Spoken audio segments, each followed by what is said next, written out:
अपना चुलबुल और सिंघम अगर साथ में आए तो क्या होगा, ये बात मतलब आज 5-6 साल से चली आ रही थी। तो उस हिसाब से हमने सोचा कि अगर इस यूनिवर्स में एक अलग पहलू और क्रिएट किया जाए, सो ऑडियंस को interest, it will be interesting जब हम लिखेंगे और करेंगे। जुलाई 2011 को सिंघम रिलीज होती है जी। जब ये फिल्म रिलीज हुई थी तो आपके कुछ समीक्षकों ने इसे दबंग से कंपेयर किया था जी। इनफैक्ट यहाँ तक कहा गया कि ये 2011 की दबंग है। जी। राइट। तो जिस चुलबुल पांडे के साथ इसका कंपैरिजन किया गया था, 13 साल बाद आप उसी चुलबुल पांडे को सिंघम और अपने कॉप यूनिवर्स में लेके आ जाते हो। जी।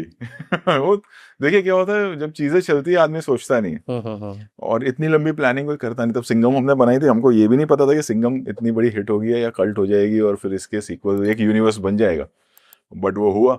और अब भी नहीं सोचा था कि ऐसा कुछ करेंगे। जब शुरू की तब उससे पहले बातें हुआ करती थी, जब भी मिलना होता था सलमान सर से के चुलबुल और दबंग, अपना चुलबुल और सिंघम अगर साथ में आए तो क्या होगा, ये बात मतलब आज 5-6 साल से चली आ रही थी। तो उस हिसाब से हमने सोचा कि अगर इस यूनिवर्स में एक अलग पहलू और क्रिएट किया जाए, सो ऑडियंस को interest, it will be interesting जब हम लिखेंगे और करेंगे। वक्त है अभी उसके लिए ऑब्वियसली, बट ये फिल्म में मोस्टली अगर आप देखें जो कैरेक्टर्स है वो इसलिए क्योंकि वो स्प्रेड आउट कहाँ होंगे, ये उनका इंट्रोडक्टरी ये है इस फिल्म में। इट्स नॉट कि पूरी फिल्म उन पर है, बट जो पहले के कैरेक्टर्स है वो तो हैं, बट जो नए आ रहे हैं उनके साथ अब कहानी कहाँ आगे बढ़ेगी, तो हमने वो एक सीड, सबके सीडिंग है बेसिकली। राइट। सीडिंग के लिए सबको छोड़ा हुआ है। राइट। तो अभी मिशन चुलबुल पांडे और सिंघम जो है इसमें अभी वक्त है। वक्त है, अभी वक्त है। तो sir, cop universe, DC Avengers, इन सब उपनामों के अलावा सिंघम अगेन की चर्चा इंटरनेट पर जिस वजह से हो रही थी जी, वो ये थे कि हो सकता है कि इसमें चुलबुल पांडे का भी कैमियो हो। वो कैमियो हुआ भी, उस पर तालियां सीटियां भी पड़ी जी।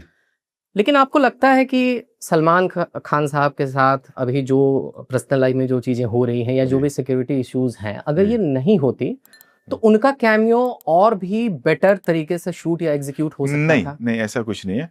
ये एक टीज है, वरना रोलिंग टाइटल में आते ही नहीं कैरेक्टर, और ये हमेशा से ऐसी था। मतलब क्योंकि अगर आप कहानी देखें तो कहानी खत्म हो जाती है जब क्लाइमैक्स होता है, तो ऐसा कोई हम उसको वहां और कोई तरीके से नहीं ला सकते थे, और ना ही हम लाना चाह रहे थे। इट्स जस्ट अ टीज के now he is also there in this universe, वैसा जैसे आपने बताया कि आप इंट्रोड्यूस कर रहे हो बेसिकली। हाँ, बस वैसे ही था हमेशा से। ओके। आपने एक और किरदार को इंट्रोड्यूस किया, लेडी सिंघम जी। लेकिन मैं आपसे ये पूछना चाहता हूँ कि उस लेडी सिंघम यानी जो दीपिका का जो कैरेक्टर है, आपको नहीं लगता है कि कैरेक्टर के हिसाब से उसका नाम लेडी सिंघम से ज्यादा लेडी सिम्बा होना चाहिए था? नहीं, लेडी सिंघम हमेशा से, क्योंकि देखिए क्या है, जो मेल कैरेक्टर था वो हमेशा सिनोनिमस रहेगा कितनी भी फिल्म में बन जाए सिंघम से, जितनी भी कॉप यूनिवर्स बन जाए। तो अगर एक वुमेन ओरिएंटेड फिल्म बन रही है, एक वुमेन कॉप आ रही है, तो वो फर्स्ट जो प्रोटैगनिस्ट है सिंघम, उससे ही कनेक्ट होना चाहिए, ना ही के सेकंड से। क्योंकि सिंघम ऐसा है ना, ब्रांड बन गया, बिहार का सिंघम, यूपी का सिंघम, जी, एमपी का सिंघम, बिल्कुल। तो इसीलिए ओके।